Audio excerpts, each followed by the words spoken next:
Every year in the playoffs, defenses reveal who they actually fear. They blitz the MVPs, they load the paint for guys who live at the rim, they'll sacrifice their own spacing, their own offense, and they dedicate the entire game plan just to keep certain players from operating the way they want to. This postseason, Anthony Edwards was treated like one of those players, and I want you to really let that sink in for a second, because Anthony Edwards came into this playoff run managing a bruised and hyperextended left knee that he suffered in the first round, played through it the entire Spurs series, missed time, came off the bench in games 1 and 2 while his body was still catching up, and still averaged 21 points across 10 playoff games against defenses that were scheming everything around him on a knee that had no business being on the floor. But here's what I actually want to talk about, because the injury is real and it matters. But the story underneath it is even more interesting. The story I'm referring to is that defenses were already treating Anthony Edwards like a top-tier offensive player before he was even fully healthy. And in today's video brought to you by ProdGxm, we're analyzing how Anthony Edwards was a problem in the playoffs on one leg. Now, it's only right if we start with the one thing that makes every other skill on this list possible, because without this, nothing else we talk about will even work the same. And what I'm talking about is Anthony Edwards' first step off the dribble being one of the most violent things in basketball. And when I say violent, I don't mean reckless, or that he actually hurts people. I mean the gap between when he plants and when he's already past you is so small that defenders consistently get beat before they even finish processing what's happening. You'll notice that defenders such as Stephon Castle pick up Edwards high to hopefully slow him down, but in reality, you give him all this space to navigate his attack. And even though Wemby is your backline man waiting to clean things up and gets this off the glass over him like it's a practice drill, that right there is not easy. That's a 7'4" shot blocker who's already one of the best defenders in the league, and Ant-Man made it look routine. Now here's what makes this even more dangerous. It's not just about the straight line burst. It's what happens when he's using the screen to generate that first step. With good pace, Ant uses the in and out to make sure Brown runs into the screen, and this is where things get nasty. As we all know, Jokic is food when it comes to guarding elite guards. And for Ant, he understands his angles well. So this is where the shift in direction off the screen breaks Jokic. The help may be coming over to stop him, but Edwards just maneuvers his body on the takeoff to avoid much contact with Johnson, and he lays this one in. See, that right there is a player who can read what the defense is giving him and adjust in real time. Which means just knowing the play isn't enough to stop him. You have to execute the counter perfectly, and you have less than half a second to do it.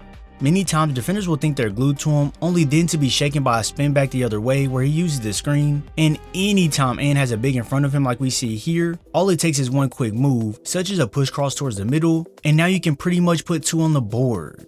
That first step is the weapon, but the intelligence behind it is what makes it elite. Here's the thing about Anthony Edwards that people don't fully understand. This man is built like a linebacker who just decided to play basketball, and the strength he plays with is not a small thing. It fundamentally changes how defenses have to guard him.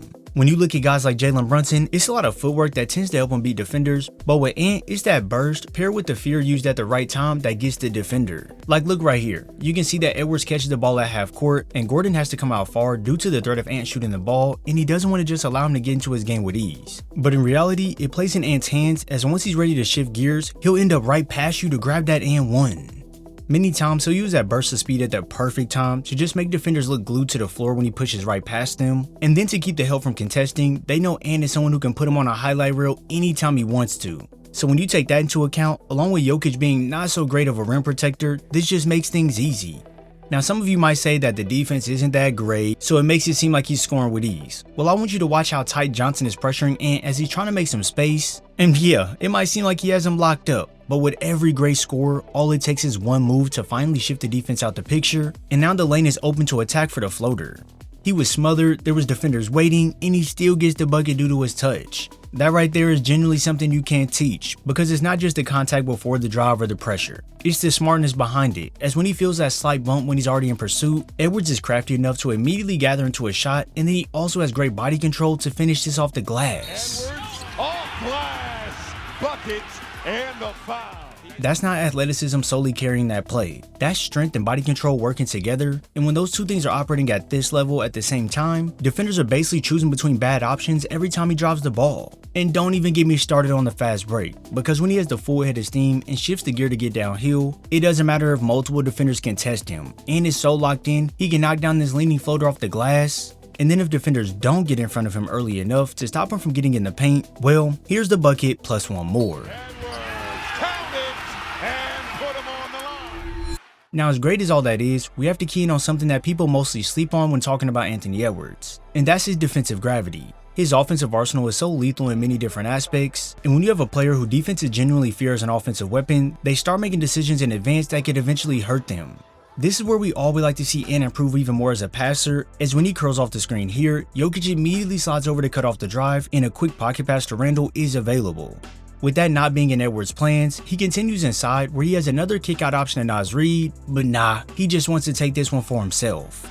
Now listen, this isn't me saying that Ant is selfish or anything, it's just to show you that the help comes from many different places, and with that, opens up his teammates for looks if he improves on the vision.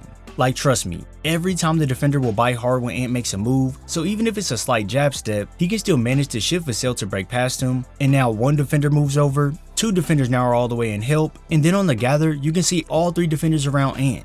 These are the exact moments that make star players what they are, as you have the defense in the palm of your hands, whether it be you kicking it out to the open man, or if you decide to score yourself. That level of gravity is something only the most dangerous offensive players generate, and it leads us right into the most unstoppable thing about him, which happens to be the elite shot creation. Ladies and gentlemen, grab your popcorn, but first, we must have a word for our sponsor. If you know you can play responsibly and have the means to do so, PrizePicks is the #1 app for sports picks. As we all know, the NBA season is over, but PrizePicks has many different sports you can choose from, and right now, the World Cup is hot. And for my basketball lovers, the WNBA is in action as well. When you get on PrizePicks, you'll see that there's so many sports, and then there's even different filters you can click on to pick on certain things during the game. Honestly, it's pretty easy to use. All you have to do is pick more on a player or less on a few player stats to put them in your lineup for a chance at a nice prize. For example, I think Ronaldo will score 1 goal, so I'm going to take him for more. Angel Reese for 13.5 points? Yeah, I'm going to lock that in as well. And with Aaliyah Boston averaging under 5 2-pointers made in the last 5 games, I took her for less. Now with my pick selected, I can finalize my lineup by submitting, and now I just sit back and let the magic happen. If you want to place your own picks and follow my lineups, you can sign up for PrizePicks in most states, including California, Texas, Florida. And if you sign up for PrizePicks with code HMA, you get $50 instantly once you play at least $5. So either download the app or click the link in my description and let me hear your picks in the comments. Now look, that shot creation of Edwards is truly insane. I mean, how many players in the playoffs are walking down defenders into a step back from 27 feet? Yeah, not too many players do it with confidence, and this isn't a fluke, as if you don't get a hand up when he's ready to let it fly, he'll teach you to never do that again. These pull-ups aren't heat checks at all. This is just what Edwards does, and it's not like he rushes them, because if he wanted to hurry and get the shot up, he would have fired it directly off the catch, but with Hardaway on the closeout, Ant uses that sidestep to create separation, and then he gets busy. Either way you try to guard him is going to be tough, as if you do go over the screen to funnel him into the help, his confidence is way too high for defenders to not be directly in front of him to stop the pull-up, and even when you are connected playing pretty solid defense, the step back creates space and the bucket causes silence. Now, it wasn't just Murray that got a piece of this, as Harper got hit with a bump into a step back that had him off balance on the contest before Edwards dropped it in, and when he's just flowing, Ant can use these snatchbacks in such a smooth way that creates a massive gap of separation, and the rest, well, it's just history. This pull-up game is something that turns Anthony Edwards from a great slasher into a complete offensive problem. He's essentially impossible to guard at all 3 levels, as we've seen him snipe from deep, drive to the basket, and when he's getting smothered by Fox and Wemby here, he doesn't even need to dribble because the ref isn't looking as he gets away with a drag of that pivot, but nonetheless, he goes on to knock down the shot over Fox. In many ways, Ant can find a way to score in this mid-range area no matter who's on him. If Murray thinks he can guard him one-on-one, well, Ant welcomes it with a bump off into a pull-up, and trust me, I'm not picking on Murray, but Ant shows us that if you try and take away the space, he'll be the one to create even more of it by bumping you off, and this right here is just money. That same contact we talked about earlier shows up when he's in his creation bag, but you have to remember, nothing is reckless. So if Ant needs to be more patient, he can snake into Vassell's space when he's trailing to cut him off, and then with an up fake to test the defense, they don't bite on it, which allows the coverage to be extra tight, but Edwards is right where he wants to be, and banks this in for the and one. He banks it in and the foul. Every time you watch Ant operate, it gets even more special. Such as if you try to stop him on the recovery, he'll just spin back to make you look out of place. If you play good defense but allow him to get to his spot, he'll drill it over you like you aren't even there. When he has Fox on him and then Wemby helping on the attack, Ant works off that pivot to then fade back for something special. And then when it's nearing the end of the quarter, Ant wants to be the guy taking the shot. And this here is the result. Can he get it before the horn? The defenses this postseason weren't reacting to a good player. They were reacting to an offensive engine that they knew could take over the game at any moment if they gave them the wrong coverage at the right time. And now with LaMelo Ball coming to Minnesota, everything we just broke down is about to get even scarier for the rest of the league. Because now defenses have to account for all of this while also dealing with a floor general who will absolutely destroy them if they overcommit to stopping Ant. This here is not the ceiling, this is the beginning, and if you made it this far, you've unlocked a special card to use in your rec lineup on my website. All you have to do is head over to hoopmasteryvo.com and inside the rec, redeem code ANTNOKNEES for the card. I look forward to playing you guys and seeing if you can beat me in a game. If you enjoyed this video, make sure you hit that like, subscribe, and turn on post notifications so you're first to know when I upload. I thank you all for your support, and I'll see you in the next video.